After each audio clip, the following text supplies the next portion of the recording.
Nauda seko skolēnam, vai ne? Tad runājot par atkritumiem, atkritumi seko cilvēkam. Tur, kur ir cilvēki, tur ir arī atkritumi.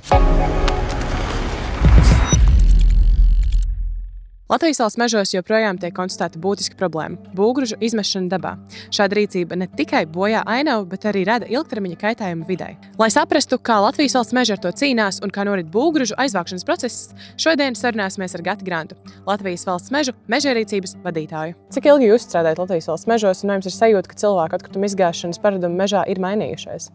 Akcijas sabiedrība Latvijas valsts meži strādāja jau te 20 gadus par paradumu maiņu. Laikam būs jūs jābēdina, īsti tie paradumi nav mainījušies, jo tie, kas mēslo mežos, to turpina darīt.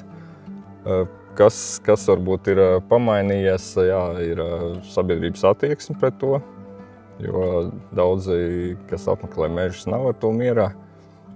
Līdz ar ko tad ir lielāka šī sabiedrības iesaiste no līdzcilvēku puses. Sakiet, cik plaši Latvijas mežos ir konstatēta būvatkritumu izvešana? Tā problēma joprojām ir aktuāla. Būvu atkritumi tiek izgāsti valsts mežos diezgan daudz, bet, protams, tas jāstāsta kontekstā ar visiem pārējiem atkritumiem, bet, teiksim, ja mēs tieši koncentrējamies uz būvu atkritumiem, tad tas būs vidēji pa valsts mežiem, varētu teikt, 20% no kopēja atkrituma daudzuma, bet, teiksim, Zemgales reģionā, kur esam šodien, tad tie būtu 30%, skatoties, teiksim, 24. gada statistiku. Un kādi tipi atkritumi tiek konstatēti visbiežāk, ja mēs ņemam kopēju atkritumu masu? No kopējās masas sadzīves atkritumi. Sadzīves atkritumi būs visvairāk. Tā nav nejaušība, ka mēs atrodamies Zemgales reģionā, jo Zemgales reģionā šī atkrituma problēma ir vislielākā. No kopējā apjoma Zemgalē ir būtībā 1/4 daļa no tiem visiem atkritumiem, ko mēs konstatējam un izvelcam no Latvijas valsts mežiem. Sakiet, vai šī problēma pēdējā laikā pieaug vai samazinās? Kopumā es teiktu, tendence ir tāda, ka vai no atkritumi ir tādā pašā līmenī, vai pat ar nedaudz pieaugošu tendenci. Ja skatās pēdējos 2 gadus, 23., 24., tad 23. gadā bija nedaudz mazāk šie atkritumi, bet 24. gads jau parādīja pieaugošu tendenci, un 25. gads skaidrs, ka vēl turpinās. Tā kā šobrīd mēs vēl neesam apkopojuši un nevaram apkopot pilnos datus, bet tie novērojumi, ko es redzu, parāda, ka mazāk noteikti nebūs. Sakiet, kādas teritorijas ir visvairāk skartas? Piepilsētas, ceļmalas, nomaļa meži? No atkritumiem ir tā, ka gan jau esat dzirdējuši publiskos mēdījos šo te izglītības jautājumā ir tāds princips, ka nauda seko skolēnam, vai ne? Tad runājot par atkritumiem, tad atkritumi seko cilvēkam. Tur, kur ir cilvēki, tur ir arī atkritumi.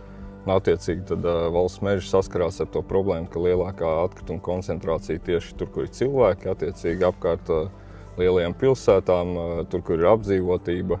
Vēl tāda iezīme ir šie dārzkopības kooperatīvi. Mūsu gadījumā, ja skatāmies Zemgales reģionā, tad tas ir Olainas un Ķekavas novada teritorija. Sakiet, vai ir kāda sezonalitāte atkritumiem, pieņemsim, vai pavasarī ir vairāk pēc remontiem? Es teiktu, ka sezonalitāte īsti nav. Atkritumi tiek gāsti visu gadu mežā.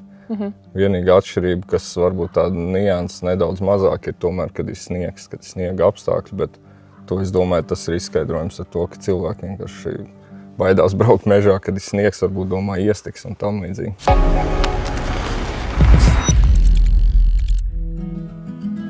Vai Latvijas valsts meži cenšas mazināt problēmu preventīvi ar komunikāciju vai kampaņām? Protams, mums ir ilgadīga kampaņa tieši pret atkritumu izgāšanu mežā. Galvenais personāžs mums ir cūkmens, gan jau esat redzējuši un dzirdējuši. Tas, protams, vairāk strādā uz jauniešu auditoriju, uz bērniem, bet arī tie bērni kādreiz izaugs lieli, un tas, protams, skatoties ilgtermiņā, tikai var palīdzēt. Tā kā tādā sadaļā mēs darbojamies, ir arī šīs reklāma kampaņas, kur runājam, kad vēstam to, ka nedrīkst mēslot mežā un tam līdzīgi.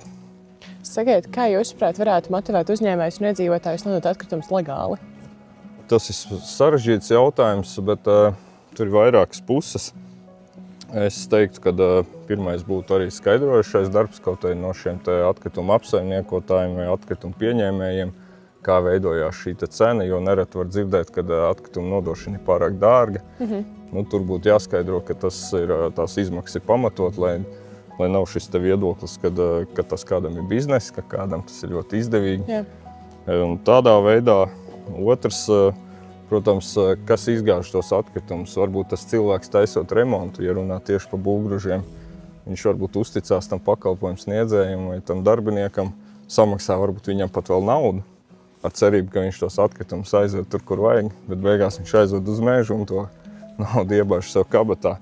Tā kā, tur es mudinātu šos cilvēkus, kas tiešām taisa to remontu un maksā tam cilvēkam par atkritumu izvešanu, arī tad pārliecināties vai pasakot līdzi, vai tiešām tie atkritumi tiek nodoti atkritumu nodošanas vietā, kur pretī tad ir čeks vai rēķins un tam līdzīgi. Sakiet, kādas ir lielākās grūtības, ar kurām Latvijas valsts meži saskaras risinot šo problēmu? Par grūtībām, es par grūtībām skatītos tā filozofiski. Ja tu dari darbu, tad nekas nav grūts. Bet skaidrs, ka šo te atkritumu problēmu risināšanu valsts mežos, tas prasa mums resursus. Tas manā skatījumā ir tas lielākais zaudējums, jo darbiniekiem tas paprasa daudz laiku, visu šī identificēšana, administrēšana un tā tālāk.